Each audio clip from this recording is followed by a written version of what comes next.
추석 연휴 이후에도 좀 괜찮지 않을까라는 기대를 하고 있습니다. 계속 좀 올라가는 그림일 텐데 여기에 균열을 가할 건 하나 있어요. 그게 가장 큰 리스크죠.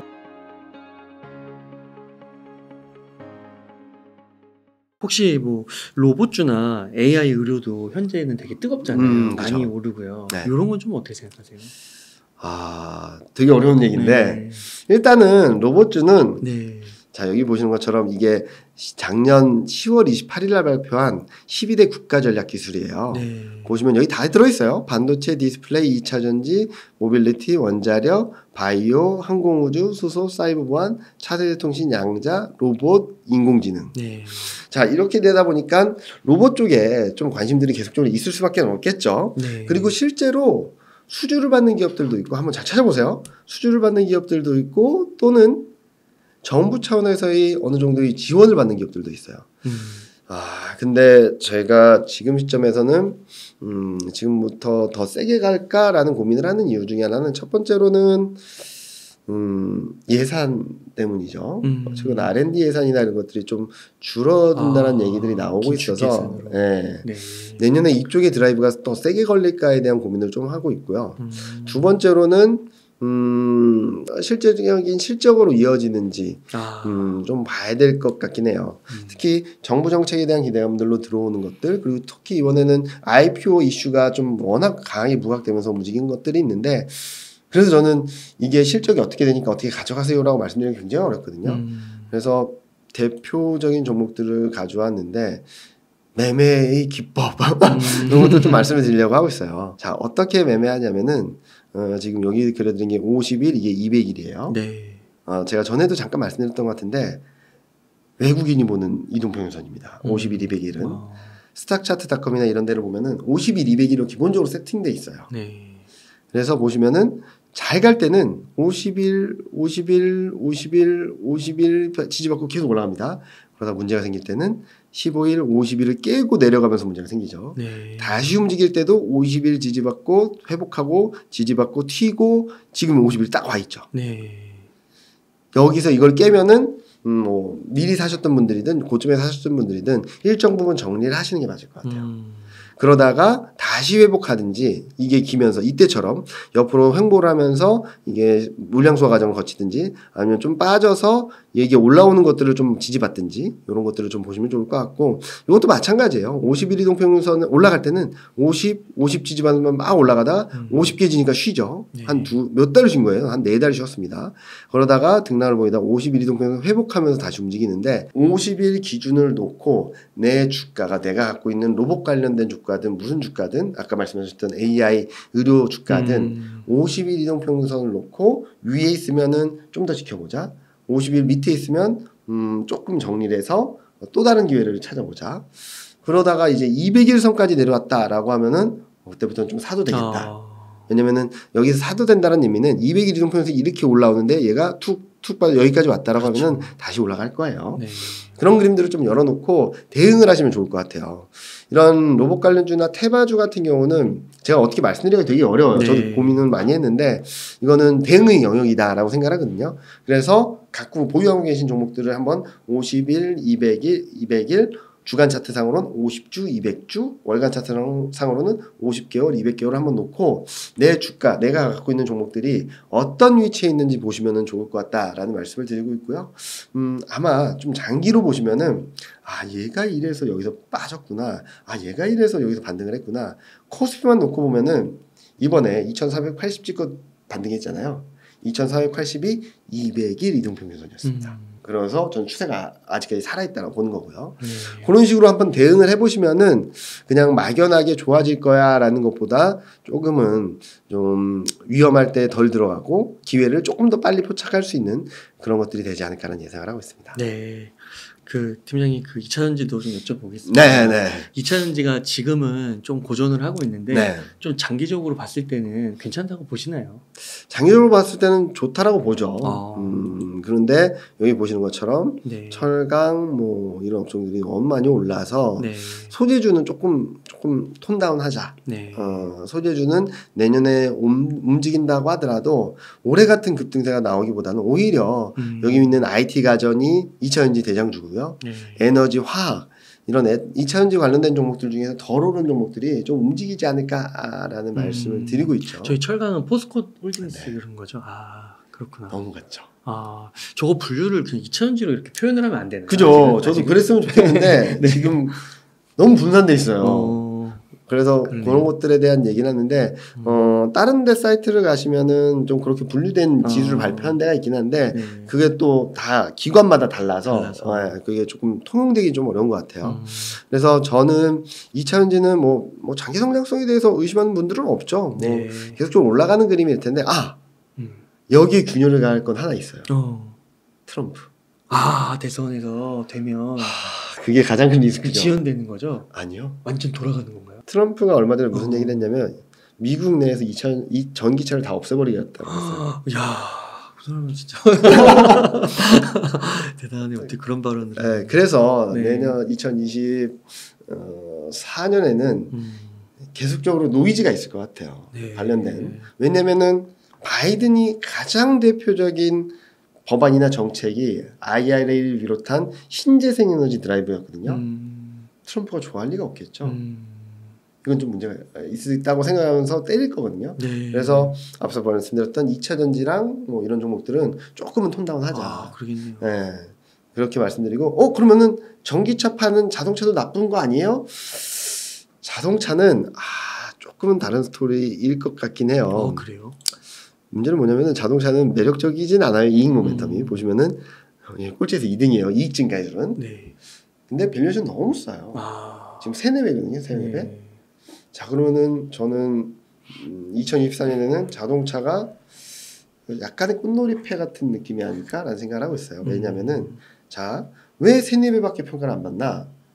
내연기관차로서의 디스카운트를 받고 있는 거죠. 얼마 전에 베트남 전기차 회사가 미국에 상장을 했는데 엄청 올랐다가 엄청 맞아요. 폭락했잖아요.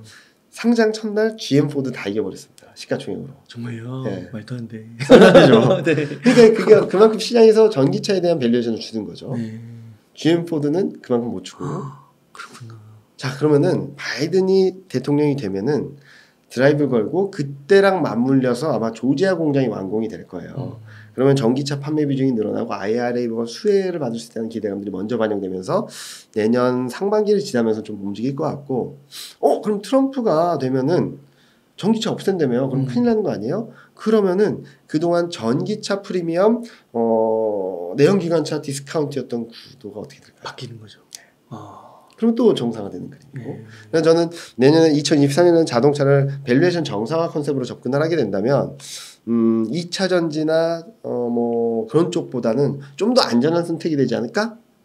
바이든이든 트럼프가 되든 어떻게 되든 시장에서 좀 더 재평가를 받을 수 있는 밸류에이션 재평가를 받을 수 있는 그런 대표적인 업종이 아닐까라는 기대를 하고 있습니다. 내년 대통령 선거라는 엄청난 변수가 있었네요. 그렇죠. 저도 머리가 아파요. 누가 되든 좀 문제가 많을 것 같긴 한데 네. 지금 최근 여론조사로는 박빙인데 트럼프가 약간 우세한. 그래요? 네. 그래서 지금 민주당은 여담이긴 한데 민주당은 트럼프가 만에 하나 대통령이 되더라도 대통령직 수행 못하게 만들기 프로젝트가 형성되고 있어요. 준비하고 있구나. 네. 최근 머그샷 찍은 거 보셨어요? 네, 거기 그때 감옥 갔을 때. 네. 근데 거기 그 민주당이 어디에다 고소한지 아세요? 기소한지 아세요? 잘 모르겠습니다. 조지아주에 대해서. 그래요. 왜 연방법원에 안 했냐? 연방법원에서 연방법원법에 따라서 감옥에 가면은 자기가 옥중 출마해서 당선이 되잖아요. 자기를 사면할 수 있어요. 연방법에 따라서. 조지아주는 조지아 주지사가 사면을 해야 돼요. 조지아 주지사는 민주당.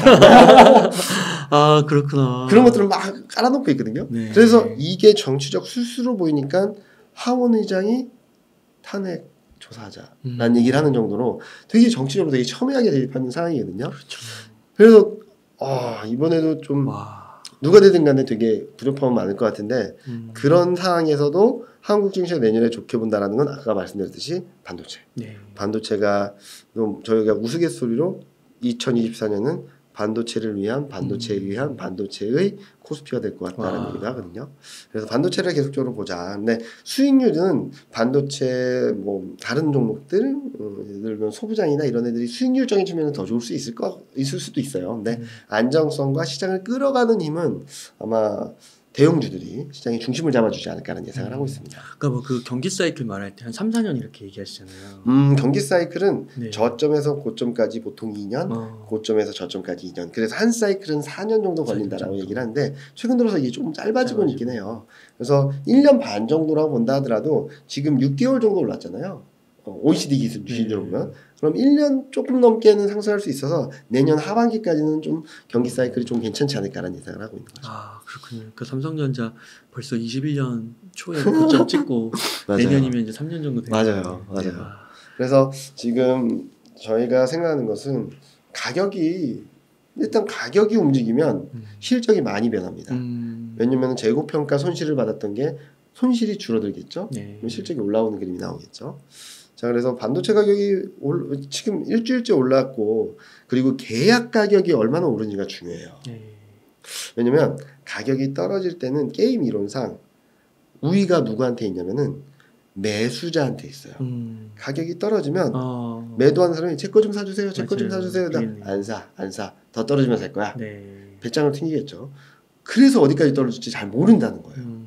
축축축축 떨어지다가 이게 바닥을 잡는 듯해서 바닥권인 것 같은데 라고 해서 한 명이 사기 시작하면 어떻게 될까? 그때부터 매도자 우위로 게임 양상이 바뀌는 거죠. 네. 가격이 조금이라도 오르면 싸게 사고 싶잖아요. 매수자들은. 마음이 조급해지는 거죠. 빨리빨리 사겠네. 네. 그래서 매수자는 이때는 매도자가 배짱을 튕기는 거죠. 야 이거 나한테 10,000개 줘. 그러면은 얼마 줄 건데? 100만 원 선에 막 이래. 나 3% 프리미엄 줄게. 그러니까 잠깐만. 야 너도 살 거야? 나도 살 거야. 빨리 줘. 그럼 얼마나 프리미엄 줄래? 쟤는 3% 준대. 난 5%. 넌 7%. 난 10%. 그래 나 10% 더 가져가. 네. 그럼 얘네들이 열받잖아요. 그럼 난 12% 이렇게 되는 거잖아요. 네. 그래서 보통 반도체 업황이 턴하거나 가격이 턴할 때는 굉장히 드라마틱하게 움직이는 경우가 많거든요.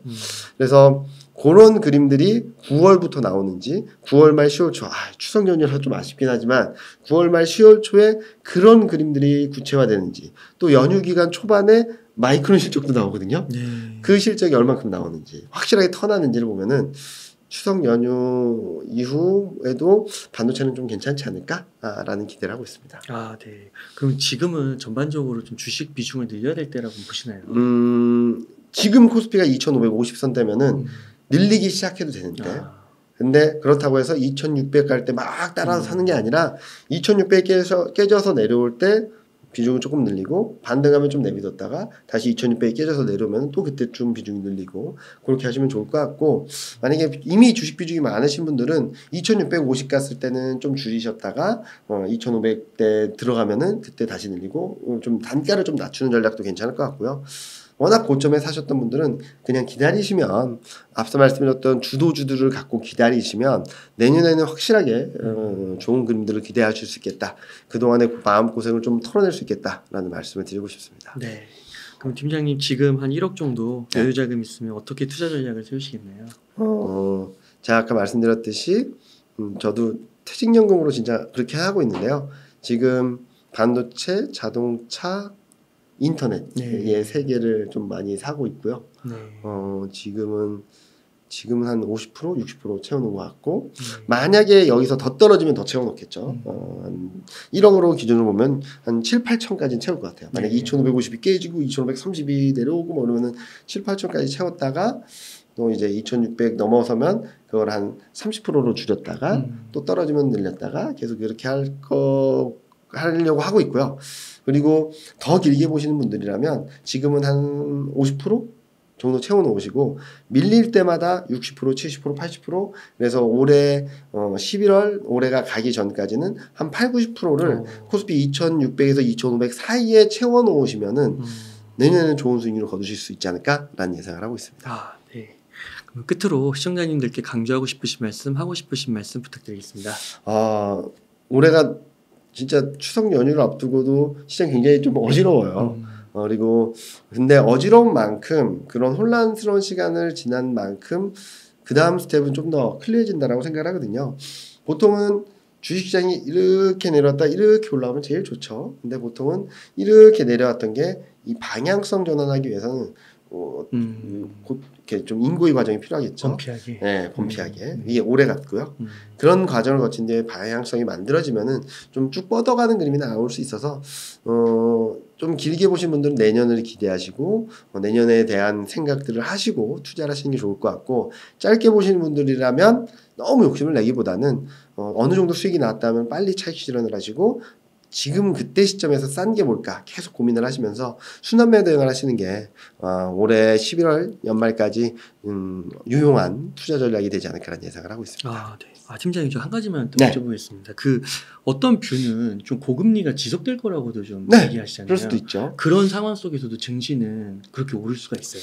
만약에 고금리가 지속될 경우에는 뭐 여러 가지 컴플릭트한 문제들이 생기겠죠. 아까 말씀드렸던 찻잔 속의 태풍들이 들썩들썩 할 수도 있고, 그리고 경기가 더 안 좋아질 수도 있긴 하지만, 거꾸로 말씀드리면 고금리가 지속되는 만큼 경기가 불안정해지면서 금리 인하 시점이 앞당겨질 수도 있다고 볼 수 있는 거고요.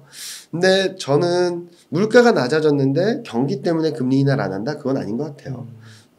첫 번째로는 금리 인상을 하는 과정에서 경기를 고려했을까? 안 했어요. 네. 그러면은 금리 인하 사이클에서 경기를 고려할까? 저는 안 할 것 같아요.